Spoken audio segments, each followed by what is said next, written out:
Back in August, the Boston Globe gathered more than 300 of its like-minded editorial boards to scold President Trump with his quote about his quote frequent attacks on the media.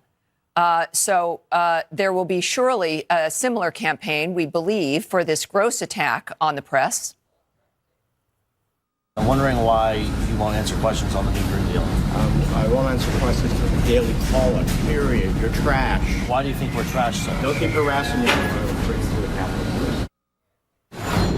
Well, in case you missed it, that was Senator Bob Menendez threatening to call the coppers on Daily Caller reporter Henry Rogers because he didn't like the questions being asked. That reporter, Henry Rogers, joins us live right now. Henry, have you heard from the senator's office or any reporters about this?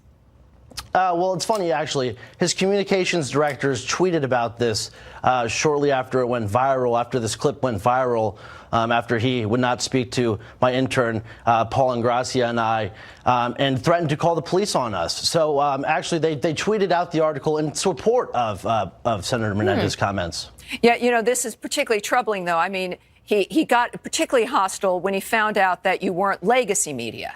That you were, it was, you know, that was the reason why not. What do you think he has a problem with? Obviously, conservative media or the Daily Caller in particular. What do you think? Well, we broke a story about him a couple of years ago, which led to an investigation, which basically found him guilty of hiring underage prostitutes.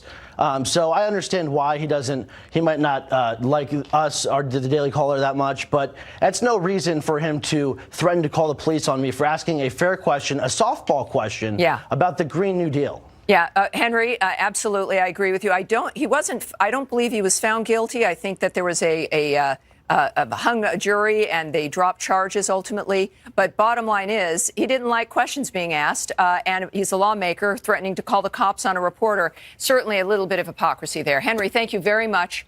I want to point out for all of you, in fact, the media hypocrisy in all of this. This is the leftist media when they don't like something that Trump says. No president in the U.S. has done what he is doing, which is single out, political enemies, lump them in with the media. The president of the United States repeatedly calling the press the enemy of the people. President Trump says the media are responsible for the country's angry political climate, ignoring his own hostile rhetoric. He really hates the news. He hates us.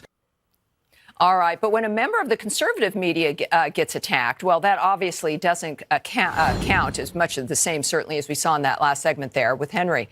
Joining me now is former Tennessee Congressman Zach Wamp and Democratic strategist Scott Levinson.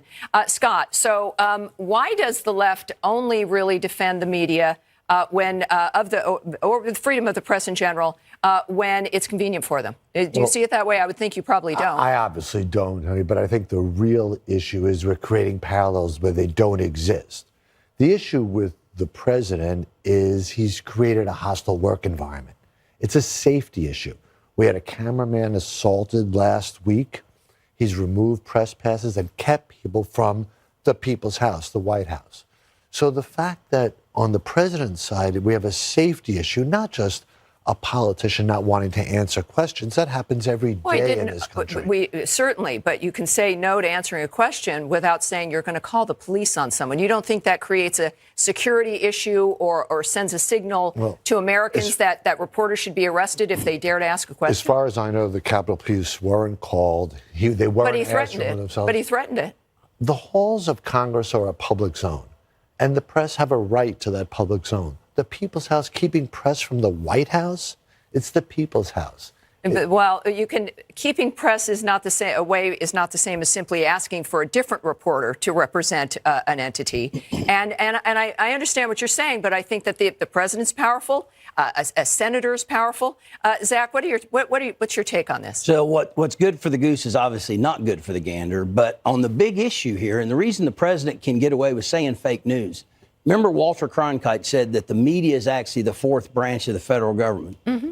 That scares a lot of Americans Who gave them that kind of power? Well, it's an important role, though. It is. It's an important role. It is an important role. And when they've abdicated their job, it negatively affects our democracy. If the media and journalism is not done without fear or without favor and stays objective, they lose credibility. They've lost so much credibility that the president can say fake news and it resonates with the American people. Zach, that is why I wanted to distinguish between the credibility of the news and the safety environment. Yellow journalism has existed since the 1890s in this country. People have critiqued the credibility of the media. Yeah. But when you start to put the press in danger, when they start to have to be in fear of doing their job, that's when you have a real problem. Becomes a difference also between the president issuing an opinion of the media, that it is the enemy of the people or that it's fake. That's an opinion. I would argue also, if the president came out and said a reporter should be arrested for asking him a question he doesn't like. There was an assault of a cameraman at a rally with the president last week. An assault. So if he's encouraging this type of aggression towards the news reporters, how could they possibly do their job? I think it's a bit specious to suggest that what the president's saying, considering what the media says about Trump supporters, what the media says every single day, what Americans hear. I mean, the media is out there to be heard by all Americans. To suggest that somebody who, within an encounter, an exchange with a cameraman, that's the president's fault. That's one of the problems here, is that not everything is President Trump's fault. This is, I think, why people begin to have a question about the veracity of media and their attitude and what they're trying to promote. Tammy, we have a trust problem. The Congress needs to restore their trust problem. Frankly, Senator Menendez needs to restore his trust problem.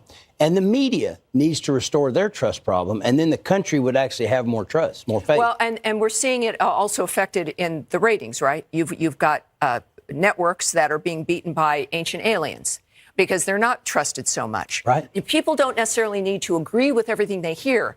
They want to know why you're saying it, get some background so that they can make up their own mind about the nature of what's occurring. And we can't conflate having an opinion with